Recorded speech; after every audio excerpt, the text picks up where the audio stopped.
So, ayan mga boss, quick video lang, quick tutorial kung paano tanggalin yung blinking ng B-belt dito sa NMAX version 2. So, pag umabot kayo ng 25,000 mga boss sa mga NMAX ninyo, magbi-blink talaga yan guys. Kaya indication na yon na kailangan na palitan yung mga B-belt natin.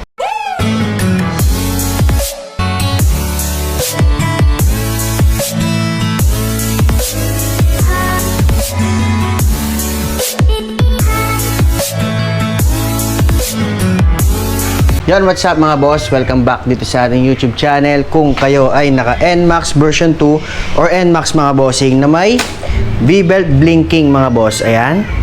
So, tuturo ko sa inyo mga bossing kung paano tanggalin yan at kung ano yung dapat gawin. So, NMAX version 2 mga bossing, etong ating NMAX. Alam ko guys, applicable din to sa NMAX version 1 at NMAX version 3. So, yun guys, umpisa na natin yung video. Let's go! So, ayun, kung mapapansin nyo mga boss, etong odo netong aking NMAX version 2 is 25,000. So, nag-blink yung kanyang V-belt indicator magmula nung umabot tayo sa 25,000. So, nakalagpas na tayo ng 186 km mga bossing. Ngayon ko lang na video etong NMAX natin. So, yan guys, indication na yan na kailangan mo nang palitan yung B-belt ng NMAX mo. Pero nasa sa inyo naman yan, mga bossing, pwede nyo i-check yung mga B-belt ninyo kung okay pa, kung pwede pang gamitin, lalo na syempre kung wala pang budget. Pero advisable mga boss, kapag ka nag-blink na yung ating B-belt, kailangan na natin palitan. Pero ako guys, hindi ko pa papalitan itong B-belt na itong aking motor kasi hindi naman siya masyado nagagamit sa ngayon mga bossing. So, kapag gagamitin ko siya sa long ride, doon na lang ako magpapalit ng B-belt. So, ganito lang yung gagawin natin guys,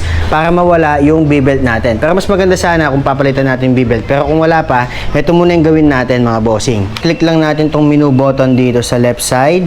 Ayan, click lang natin. Yan, trip to battery, oil change. Yan. Tapos, yan, dito tayo sa B-belt mga boss. Yan, nakikita nyo trip. Kasi dalawa yan guys. Yung isa, odo. So, kapag nag-blink na yung B-belt natin, madadagdagan siya ng isa mga boss. Ayan, trip. Tapos, ang gagawin natin guys, ilolong press natin tong menu dito. Yan.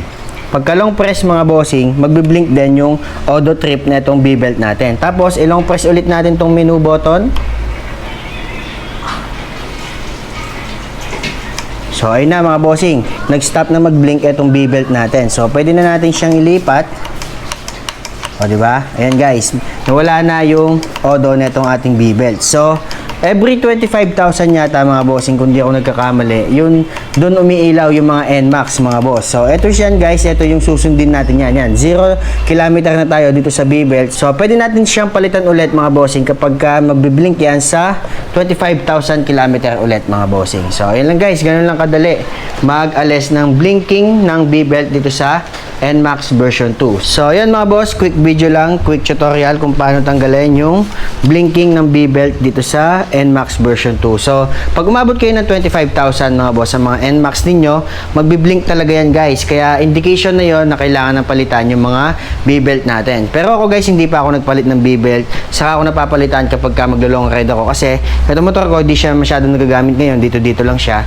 So, all goods pa yon mga bossing. At yan, ito na yung susundin natin kilometer niyan bago ulit natin palitan yung B-belt natin. Siguro nasa 25,000 ulit mga bossing or 20,000 dapat magpalit na kayo ng B-belt ninyo. So, ayun, mabilis na video lang. Sana may natutunan kayo. So, like, share, subscribe sa ating YouTube channel, guys. Maraming salamat.